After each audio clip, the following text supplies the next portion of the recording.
Hello aspirants, I hope you all are doing great. जैसा कि आप लोगों को इल्म है, पाकिस्तान नेवी में एक लंबे अरसे के बाद डॉक्टर्स के लिए GDMOs का कोर्स अनाउंस कर दिया है। अब मुझे डॉक्टर्स की, एस्पायरेंट्स की इस कदर क्यूरीज रिसीव हुई मैसेजेस की शक्ल में कि सर आप काइंडली हमें बता दें कि इसकी लास्ट अप्लाई करने की डेट क्या है, ठीक है, और उसके बाद सबसे पहला टेस्ट क्या कंडक्ट किया जाएगा, इसमें किस तरह के डॉक्यूमेंटेशंस रिक्वायर्ड होती हैं, और उसके अलावा इसके टेस्ट में क्या क्या चीज़ें पूछी जाती हैं, हम किस तरीके से तैयारी कर सकते हैं, और इसका सिलेक्शन प्रोसीजर डिटेल में आप हमें गाइड कर दें।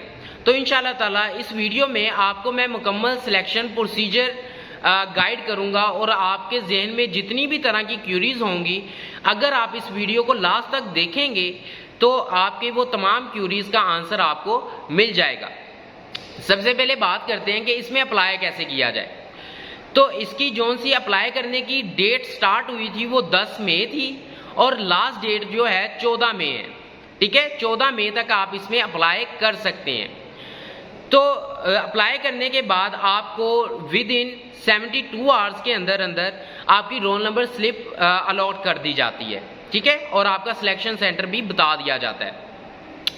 उसके बाद क्या होता है, जब आपको रोल नंबर स्लिप अलॉट हो जाती है तो अलॉट होने के बाद सबसे पहला आपका जो सा टेस्ट कंडक्ट किया जाता है वो इनिशियल टेस्ट कहलाता है।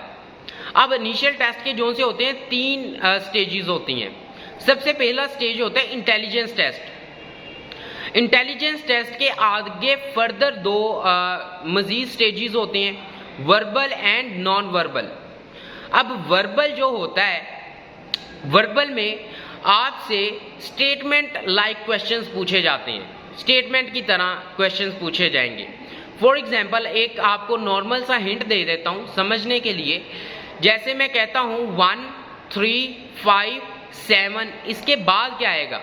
अब आपको पता है ये एक ओड नंबर की सीरीज है। अब इसमें 1 3 5 7 के बाद 9 आएगा। इस तरह के क्वेश्चंस पूछे जाएंगे, इसके डिफरेंट टॉपिक्स होते हैं, ठीक है। और इसके बाद आपको वर्बल के बारे में पूछा, नॉन वर्बल के बारे में पूछा जाएगा। नॉन वर्बल क्या होता है, ये जो होता है ये शेप्स के ऊपर आपको शेप्स दी जाती हैं और उन शेप्स का आपने आंसर करना होता है।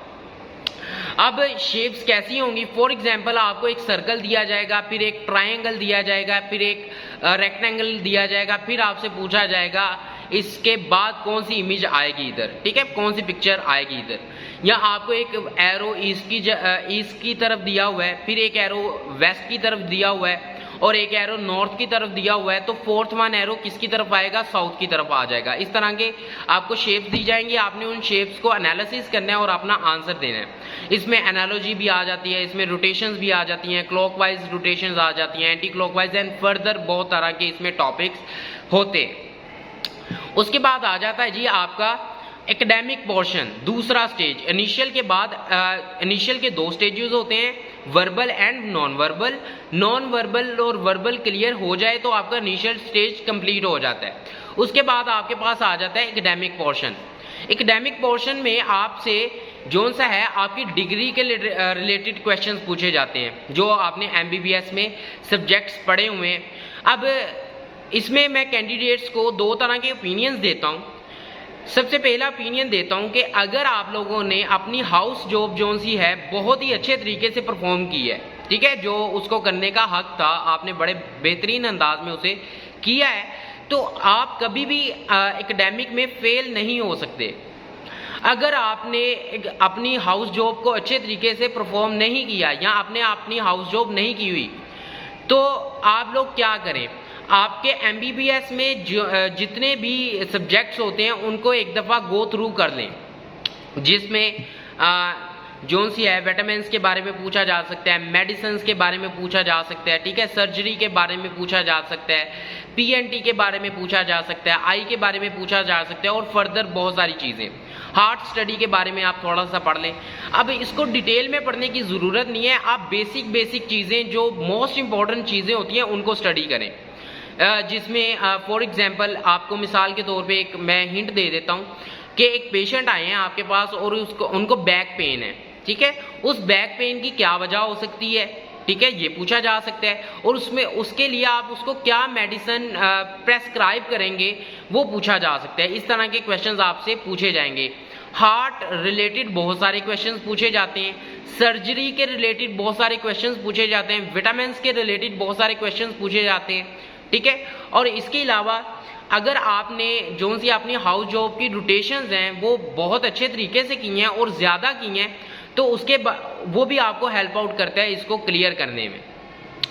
अब इसमें एमबीबीएस के रिलेटेड तो क्वेश्चंस पूछे जाते हैं, बट इसके साथ साथ आपसे चंद एक क्वेश्चन मैथ्स के भी पूछे जाते हैं, ठीक है।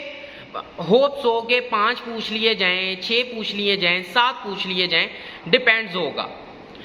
अब इसमें जो होगा मैथ्स से रिलेटेड जो उनसे क्वेश्चंस होंगे वो रॉकेट साइंस नहीं होगी, उसमें मीन मीडियन मोड के क्वेश्चंस पूछ लिए जाएंगे, परसेंटेजेस के क्वेश्चंस पूछ लिए जाएंगे, बेसिक मैथ्स के आपसे क्वेश्चंस पूछ लिए जाएंगे। अगर आप अपना एकेडमिक पोर्शन क्लियर करते हैं फिर आपकी पर्सनैलिटी टेस्टिंग आ जाती है, ठीक है। पर्सनैलिटी टेस्टिंग को क्लियर करने के बाद आपका जो सा है मेडिकल टेस्ट लिया जाता है। अब एस्पायरेंट्स कहते हैं कि सर हमारा तो उसी दिन हो गया था, हमारा हफ्ते के बाद हुआ है, कुछ कहते हैं हमारा 3 दिन के बाद हुआ है और कुछ कहते हैं हमारा 1 महीने के बाद हुआ है।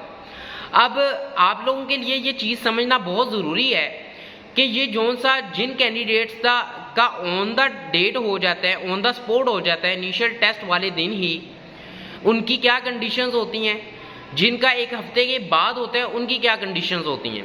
अब देखें आपके AS&RC सेंटर के ऊपर बेस करता है कि आपका AS&RC सेंटर कहाँ पे है, उसमें वर्कलोड कितना ज़्यादा है, एप्लीकेंट्स कितने हैं। अब जिस भी AS&RC सेंटर में एप्लीकेंट्स ज़्यादा होंगे तो उसमें on the same date medical test conduct नहीं किया जाएगा, ठीक है। आपको 2 दिन, 3 दिन, 4 दिन, 5 दिन का आपको थोड़ा सा टाइम दे दिया जाएगा, ठीक है।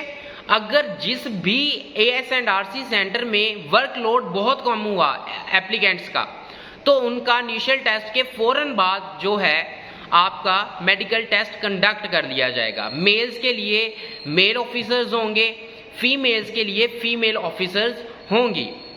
इसमें आप लोगों को टेंशन लेने की ज़रूरत नहीं है। उसके बाद एक क्वेश्चन पूछा जाता है कि सर किस किस्म के डॉक्यूमेंटेशन रिक्वायर्ड होती हैं। सबसे पहले तो आपके पास मैट्रिक की ओरिजिनल सनद होनी चाहिए, FSC की आपके पास ओरिजिनल सनद होनी चाहिए, MBBS की आपके पास डिग्री होनी चाहिए, उसके बाद आपका डोमिसाइल आपके पास होना चाहिए, ओरिजिनल ID कार्ड आपके पास होना चाहिए, हाउस जॉब सर्टिफिकेट्स होने चाहिए आपके पास। उसके बाद आपने PMDC की आपके पास तमाम तरह की जो सी हैं रिक्वायरमेंट्स होनी चाहिए।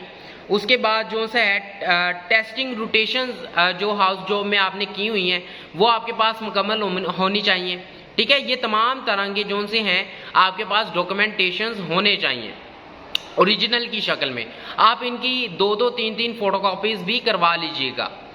इसके बाद अगर आप अपना इनिशियल टेस्ट बहुत ही अच्छे तरीके से क्लियर करने में कामयाब हो जाते हैं तो आपका मेडिकल कंडक्ट कर लिया जाता है। और अगर आपका मेडिकल भी क्लियर हो जाए, अब मेडिकल में आपके स्टैंप लगती है फिट और अनफिट। अब फिट किस तरीके से होता है और अनफिट किस तरीके से होता है, क्या चीज़ें देखी जाती हैं, इंशाल्लाह ताला मैं फर्दर वीडियो में आपको डिस्कस करूँगा इस चीज़ के ऊपर। अगर कोई कैंडिडेट इसमें इसको क्लियर कर लेता है, ठीक है, मेडिकल टेस्ट को, तो उसकी रोल नंबर स्लिप के ऊपर फिट लिख दिया जाता है। और जो इसको क्लियर नहीं कर पाता उसके ऊपर अनफिट लिख दिया जाता है और उसको थोड़ा सा रेफर कर दिया जाता है CMH के अंदर, ठीक है। अपने रिलेटेड CMH में जाना है और आपने थोड़ा सा उसको चेकआउट करवा लेना है, ज़्यादा टेंशन वाली बात नहीं होती, ठीक है। इसमें जो बहुत सीरियस इश्यूज होते हैं वो इंशाल्लाह ताला नेक्स्ट वीडियो में मैं डिस्कस करूँगा। अब इसके बाद जो सा है जब आप लोग मेडिकल क्लियर कर लेते हैं तो आपको ऑन द स्पॉट ही 2 से 3 पेजेस का फॉर्म दे दिया जाता है।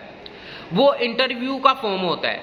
उसके ऊपर आपका नेम पूछा जाता है, आपकी वल्दियत पूछी जाती है, आपने मैट्रिक में क्या नंबर लिए, आपके इंटरमीडिएट में क्या नंबर थे, क्या आपकी पोजीशन क्राइटेरिया रहा है, ठीक है, आपकी क्या एक्टिविटीज़ रही हैं, क्या हॉबीज़ हैं, क्या आप में अच्छी चीज़ें हैं, क्या आप में बुरी चीज़ें हैं, ये तमाम चीज़ें आपने उनके ऊपर लिखा होता है और आपने बतानी होती हैं।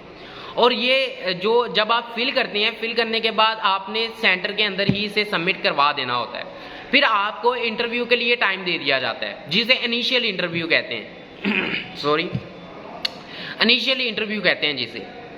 इनिशियल इंटरव्यू जो होता है वो भी वर्कलोड के ऊपर ही डिपेंड करता है, ठीक है, कितना AS&RC सेंटर पे वर्कलोड है। अब जब आप सबमिट करवा देते हैं, सबमिट करवाने के बाद जो होता है, अक्सर कैंडिडेट्स को 1 हफ्ते का टाइम मिल जाता है, ठीक है, अक्सर को 2 हफ्ते का टाइम मिल जाता है। इस तरीके से फर्दर चीज़ें वो चलती जाती हैं। जो भी आपके पास टाइम होगा, जो भी आपको डेट दे दी जाएगी, आपने उस डेट को अपने सिलेक्शन सेंटर के अंदर, जहाँ पे आपने इनिशियल टेस्ट दिया होगा और मेडिकल दिया होगा, उसी सेंटर के अंदर आपका इनिशियल इंटरव्यू भी कंडक्ट किया जाएगा। अब इनिशियल इंटरव्यू के अंदर भी आपसे कई टेस्ट लिए जाते हैं, उसके अंदर भी इंशाल्लाह ताला मैं नेक्स्ट वीडियो में डिटेल में डिस्कस करूंगा कि क्या क्या पूछा जाता है। उसके बाद जब आप इनिशियल इंटरव्यू को क्लियर कर लेते हैं, इनिशियल इंटरव्यू को क्लियर करने के बाद आप लोगों को ISSB के फॉर्म्स दे दिए जाते हैं, ठीक है, ISSB के फॉर्म्स दे दिए जाते हैं। उसके ऊपर क्या क्या डॉक्यूमेंटेशंस रिक्वायर्ड होती हैं, एक तो नेक्स्ट वीडियो में मैं बता भी दूंगा, अदरवाइज आपको एक पेज भी दे दिया जाता है जिसके ऊपर ये तमाम चीज़ें लिखी होती हैं, ठीक है। आपको कोई मसलन के कहीं किसी से पूछने की ज़रूरत नहीं होती मुझे क्या क्या चीज़ें चाहिए, ठीक है, किस तरीके से उसे अटेस्ट करवाना है, क्या क्या डॉक्यूमेंटेशन चाहिए, AF&RC की कौन सी सनद चाहिए, ठीक है, इस तरह की तमाम सर्टिफिकेट के बारे में आपको बताया जाता है। और आपको 1 से 2 हफ्ते का टाइम दे दिया जाता है ISSB का फॉर्म सबमिट करवाने के लिए। जो आपको डेट दी जाती है ना, उसी डेट पे आपने उसको सबमिट करवाना होता है। अब उसको सबमिट करवाने के बाद आपका फाइनल इंटरव्यू होता है, ठीक है, और जब आप फाइनल इंटरव्यू को भी क्लियर कर लेते हैं तो आपका फाइनल मेडिकल होता है, और फाइनल मेडिकल के बाद आपको जो सा है सिलेक्शन की जो सा है वो डॉक्यूमेंट्स रिसीव हो जाते हैं, ठीक है, नेवी की तरफ से एक फाइल होती है वो आपको रिसीव हो जाती है। ये आपका मुकम्मल का मुकम्मल प्रोसीजर था। और इस वीडियो में मैंने आपकी तमाम तरह की क्यूरीज को एक्सप्लेन कर दिया है। अगर फिर भी किसी भी कैंडिडेट के जहन में कोई भी क्यूरी हो तो आप मुझे नीचे कमेंट भी कर सकते हैं, और उसमें जो भी आपकी क्यूरीज होगी इंशाल्लाह ताला मैं उसके ऊपर आपको डिटेल में बता भी दूंगा। अपना बहुत ज़्यादा ख्याल रखें। अल्लाह ताला आप लोगों को कामयाब करे। अल्लाह ताला आप लोगों का हामी नासिर हो। अस्सलामु अलैकुम।